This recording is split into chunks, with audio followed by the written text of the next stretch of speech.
Hello friends, movies all about এই আপনাদের স্বাগত। আদ্রিত রয় ও নবাগতা আরিয়া রয় অভিনীত, অভিরূপ ঘোষ পরিচালিত বেপরোয়া মুভির টিজার ড্রপ করা হয়েছে। টিজারটা কিন্তু ব্যাপক হয়েছে, মারাত্মক। আমি সবচেয়ে প্রথমে যদি টিজার এডিট প্রসঙ্গে আসি, তো একটা মুভি থেকে ঠিক কোন কোন সিন কতটা ডিউরেশনে নিয়ে টিজার বা ট্রেলারে বসাতে হবে এবং ব্যাকগ্রাউন্ডে এক্স্যাক্ট কোন সময় কোন মিউজিক আসবে, এটা ডিজাইন করাও কিন্তু একটা খুব ইম্পর্টেন্ট ব্যাপার, যেটা কিন্তু সবাই পারে না।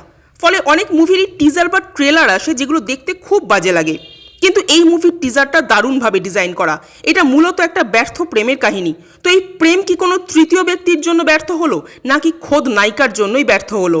এখানে মনে হচ্ছে নায়ক ব্যর্থ হওয়ার পর যতটা না গুন্ডা খেলাচ্ছে, তার চেয়ে বেশি নিজেকে কষ্ট দিচ্ছে।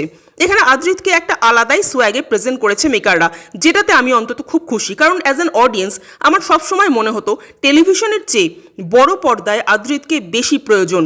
এই মুভিটার কিন্তু হিট করাটা খুবই দরকার, কারণ অনেক বছর পর একেবারে প্রপার মাস মুভি আসছে টলিউডে উইথ আ ফ্রেশ পেয়ার। এই নয় যে মাস মুভি আসে না, দেবজিৎ অঙ্কুশরা চেষ্টা করেন, খাদান এসছে, মির্জা এসছে, এখন কেউ বলে বিপ্লবী, কেউ বলে ডাকাতও চলছে, কিন্তু এই মুভিটা কিন্তু আসছে একটা ফ্রেশ পেয়ারের সাথে। তবে হ্যাঁ, প্রতিটা লুকে আদ্রিতকে দেখতে যতটা ভালো লাগছে, আদ্রিতের বডি ল্যাঙ্গুয়েজ যতটা ইমপ্রেসিভ লাগছে, ততটাই কিন্তু খারাপ লাগছে এখানে নায়িকাকে দেখতে সুন্দর, বা ডায়লগ ডেলিভারি অতীব জঘন্য। খুব খারাপ তার ডায়লগ ডেলিভারি, খুব খারাপ তার অভিনয়। এই অভিনয় যদি পুরো মুভিতে দেখতে হয়, তবে কিন্তু এই মুভি ভালো লাগার থেকে বেশি মাথা যন্ত্রণা হয়ে উঠবে।